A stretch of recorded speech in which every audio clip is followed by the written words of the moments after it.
I'd like to tell you about woman's world. In some ways, it is a very ordinary place, but in other ways, it is very unusual. For example, some of the inhabitants are pretty normal, but many of them are rather eccentric.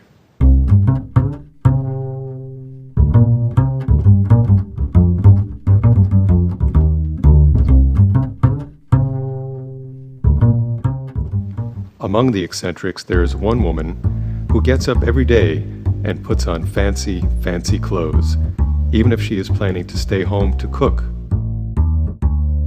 or to clean all day.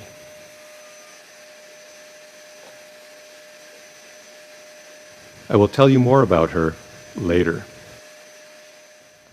But first, I need to mention the most striking fact about woman's world. There are no men. No men at all in woman's world.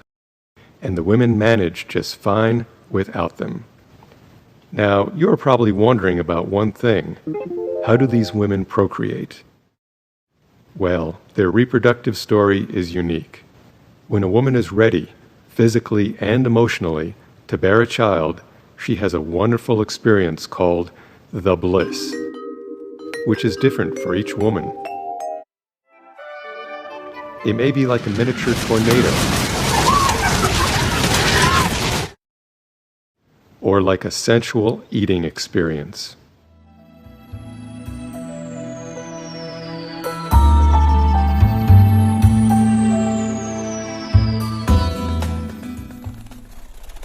Or like a visitation of some sort.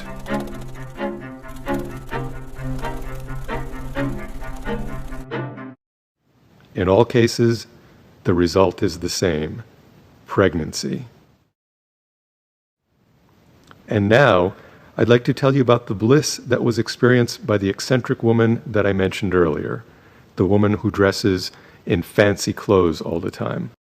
One day she was at home painting at her easel, dressed in fancy clothes, of course,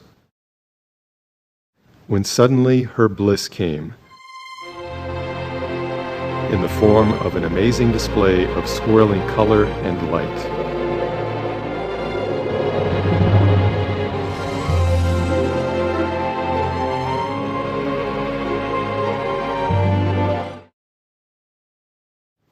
As expected, she became pregnant.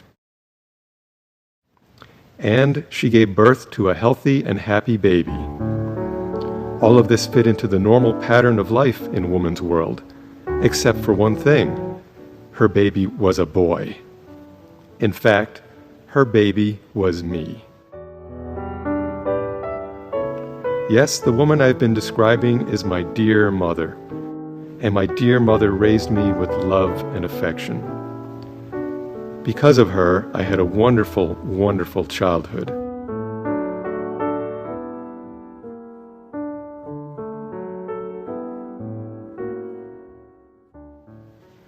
But eventually, some of our neighbors began to talk about me.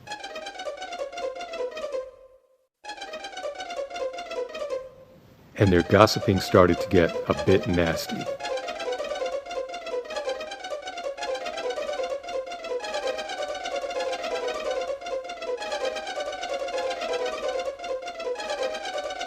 I remember the day when some women came to our home to talk to my dear mother, to complain about me. And I can remember my dear mother's response to them. "My little boy, he's an angel. Please tell everyone you have nothing to worry about, nothing to worry about. Everything will be just fine. I'm sure of it." And so we continued our happy life together, dear mother and me, until one day the inevitable happened. I met a little girl.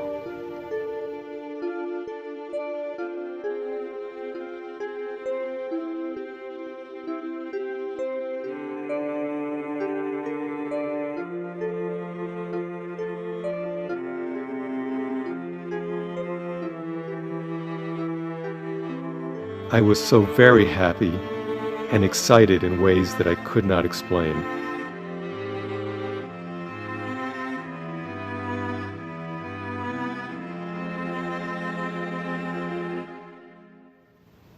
Unfortunately, this budding romance was noticed by some of our neighbors.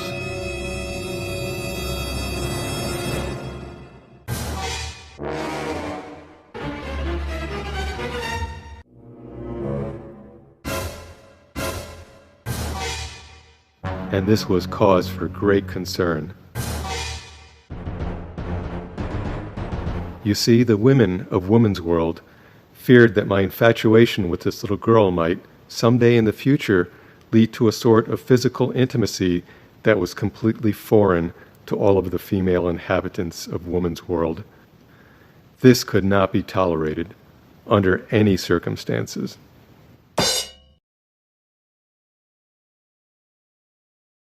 It was decided that the town twins would bring the news to my dear mother. They told her what had transpired between the little girl and me, and dear mother knew immediately what she must do. She arranged a meeting, and she took me along. We went to see the little girl and the mother of the little girl.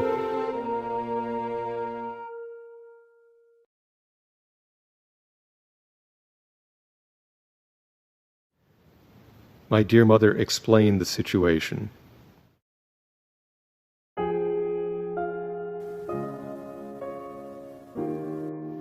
We all knew that things would have to change.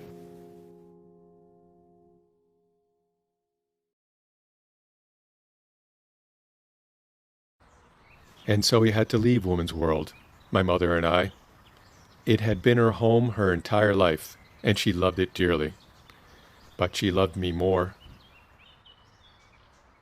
We traveled extensively, and we had a good life.